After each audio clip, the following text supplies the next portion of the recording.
नमस्ते दोस्तों, मेरा नाम है नीरज। आप देख रहे हैं बैकबेंचर लॉ। आज इस वीडियो में हम लोग कवर करेंगे section 23 of specific relief act. तो आइए देखते हैं सेक्शन 23 में क्या कहा गया है।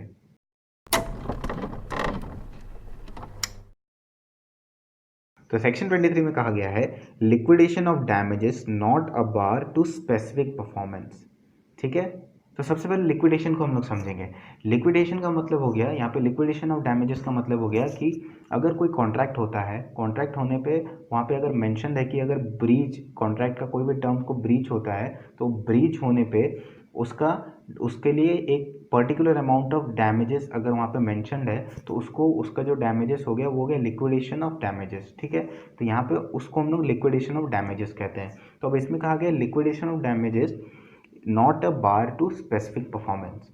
ठीक है, तो इसको मैं पढ़ता हूँ फिर मैं आपको समझाऊंगा तो आप क्लियर हो जाएगा। इसमें कहा गया है a contract otherwise proper to be specifically enforced may be so enforced though a sum be named in it as the amount to be paid in case of its breach and the party in default is willing to pay the same.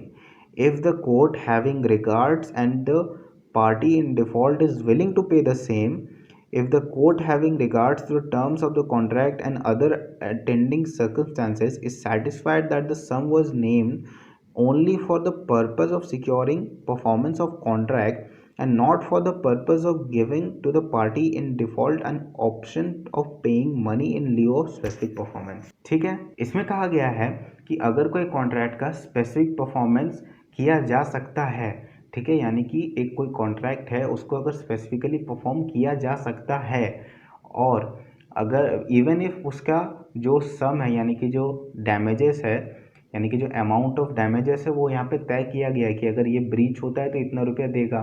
ठीक है, लेकिन अगर वहाँ पे specific performance यहाँ पे किया जा सकता है और यहाँ पे कोर्ट को अगर लग रहा है किसको, टर्म्स ऑफ कॉन्ट्रैक्ट देख के और जो भी यहाँ पे सर्कमस्टेंस को देख के ऐसा लग रहा है कि ये जो भी जो सम है यानी कि जो अमाउंट यहाँ पे डैमेजेस का यहाँ पे जो तय किया गया है this is just to secure यानी कि just to secure the specific performance of the contract.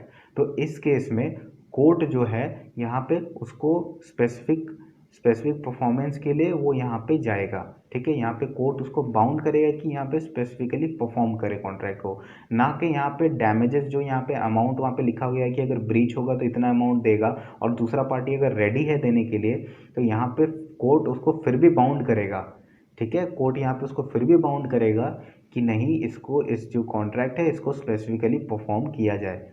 भले ही इसमें लिखा है कि अगर ब्रीच होगा तो इतना रुपया दे देने से उसका वो काम ख़त्म, यानी कि जो डिफ़ॉल्टिंग पार्टी है वो अगर नॉन डिफ़ॉल्टिंग पार्टी को अगर इतना रुपया दे देगा तो उसका वहाँ पे डिफ़ॉल्ट ख़त्म हो जाएगा, भले ही वहाँ पे मेंशन है।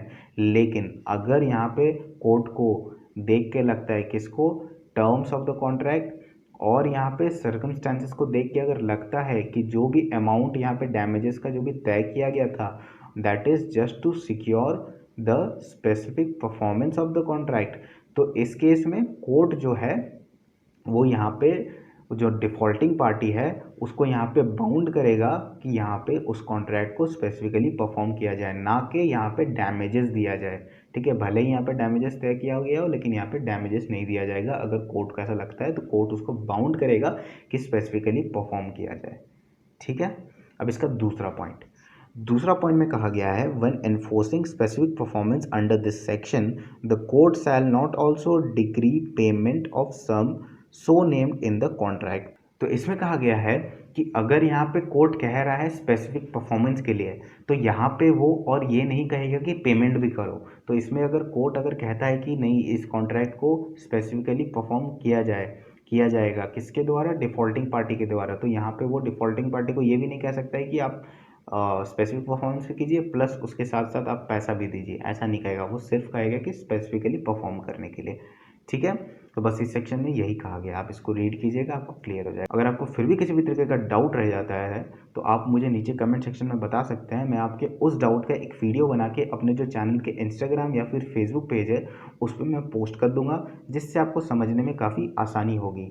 और अगर आप मेरे चैनल के फेसबुक या फिर इंस्टाग्राम पेज तक पहुंचना चाहते हैं तो मैं नीचे डिस्क्रिप्शन में उसका लिंक शेयर कर दूंगा, जिससे आपको पहुंचने में काफ़ी आसानी होगी। और अगर आप मेरे चैनल पे नए हैं तो मेरे चैनल को सब्सक्राइब जरूर कर लीजिएगा और जो बेल आइकन है उसको भी प्रेस कर लीजिएगा, ताकि मेरे आने वाले वीडियो की नोटिफिकेशन आपको जल्द से जल्द मिल सके।